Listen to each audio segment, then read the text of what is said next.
Tesla is no longer just building a working robot. The company is building something designed to live among people, move like people, and eventually be mistaken for one at a glance. The leap from V2 to V3. Not long ago, Optimus was treated as a side project, an ambitious sketch of where Tesla might go in a decade.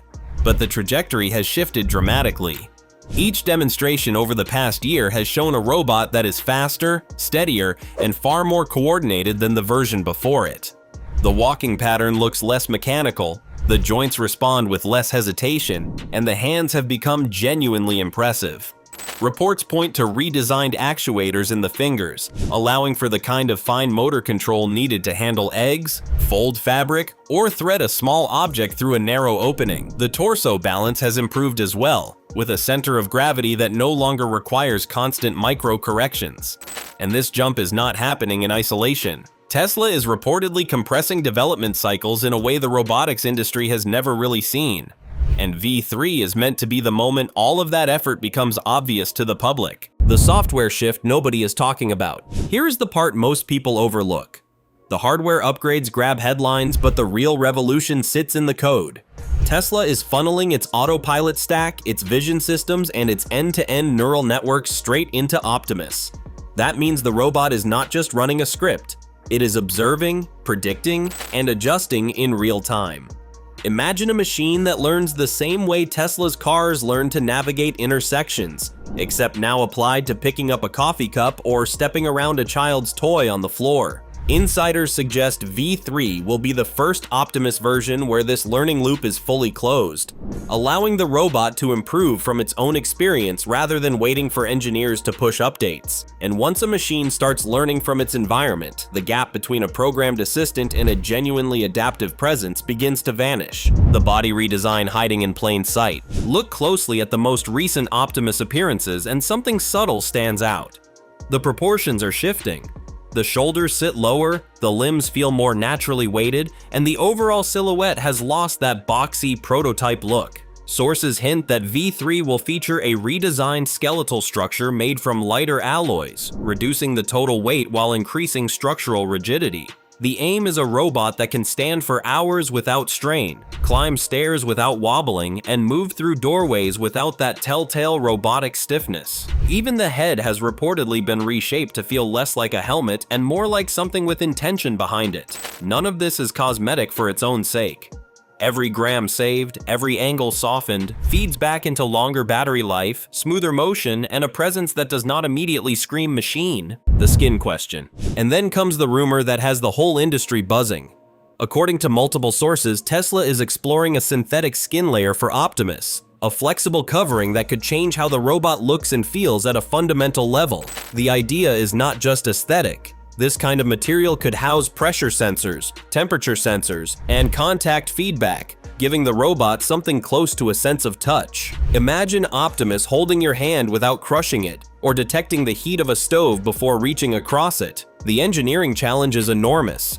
The material has to bend without tearing, resist daily wear, avoid trapping heat, and somehow still look convincing under normal lighting. Laboratories around the world have toyed with this concept for years, but no one has scaled it for a full-size humanoid. If Tesla pulls it off, V3 stops being a robot in the traditional sense and becomes something the industry has not really had a word for yet, the uncanny valley problem. But making a robot look human is a trap as much as it is a goal. There is a well-known phenomenon called the uncanny valley, where something appears almost human but not quite. And that small gap triggers a deep discomfort in the people watching it. Tesla knows this. A robot that looks too realistic but moves a half second behind expectation can feel disturbing rather than friendly. So the V3 design challenge is not just to mimic human features. It is to make the robot's movement, expression, and proportions line up so perfectly that the illusion holds. Sources suggest Tesla is taking a careful approach, refining the gait and micro movements before pushing the visual realism too far. Because once you cross into human-like territory, every flaw gets magnified. A stiff arm becomes creepy. A delayed turn of the head becomes unsettling. Tesla has to nail the choreography before it commits to the costume. Why this matters beyond the factory. Right now, Optimus is being tested mostly inside Tesla's own facilities, learning to move parts, sort components, and assist with repetitive line work. But the long-term plan was never really about factories. The real target is the home, the hospital, the storefront, the classroom. And in those settings, looks matter just as much as capability. People will not invite a cold industrial machine into their living room. They want something that feels approachable, predictable, even pleasant to be around. That is why V3 is being shaped with consumer environments in mind.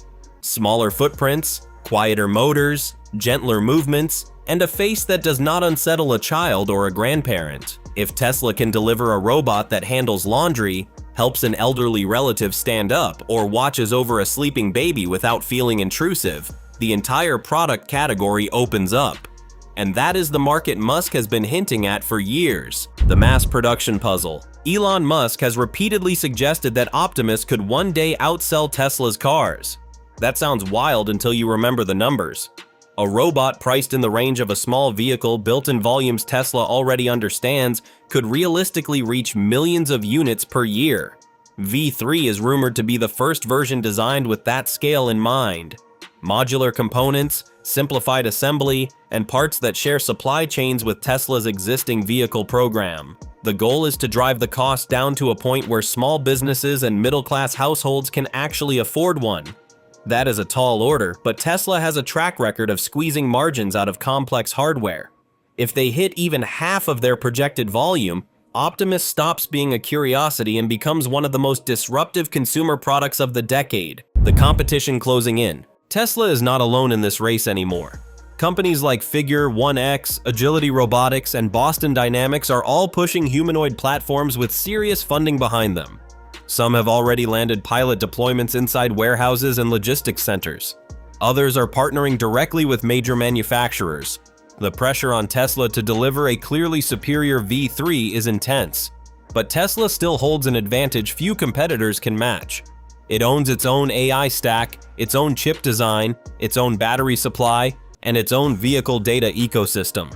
That vertical integration means Optimus can improve faster and cheaper than rivals who depend on outside partners. V3 is shaping up to be the version where Tesla either pulls ahead decisively or finds itself in a real fight for the top of the category. What the next reveal could look like. Insiders hint that Tesla is preparing a public demonstration that will go far beyond previous Optimus showcases. The format is rumored to involve live, unscripted interaction with attendees, complete with handshakes, conversation, and tasks performed in real time without remote operators behind the scenes. If the synthetic skin prototypes are ready, this is likely where they will appear. Even a partial reveal, perhaps the hands or the face, would be enough to dominate the news cycle for weeks. Tesla tends to time these moments for maximum impact, and a V3 unveiling could land alongside a broader announcement about pricing, availability, or the first commercial deployment. The company has been quiet on specifics, but the drumbeat of leaks suggests something big is being positioned for the months ahead. The bigger shift. Step back from the specs and the rumors and something larger comes into focus.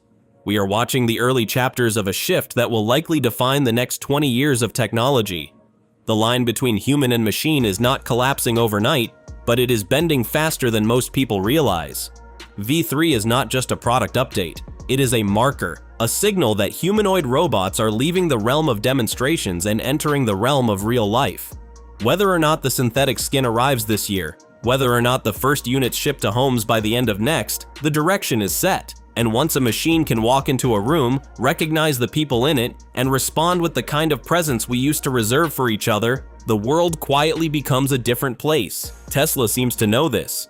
And V3 may be the moment everyone else realizes it too. So the question now is not whether Tesla Optimus V3 will arrive, but how close it will come to crossing that line between machine and something more familiar. If you found this look at the next generation of Optimus interesting, hit the like button, drop your thoughts in the comments, and subscribe so you do not miss the next deep dive. Thanks for watching, and we will see you in the next one.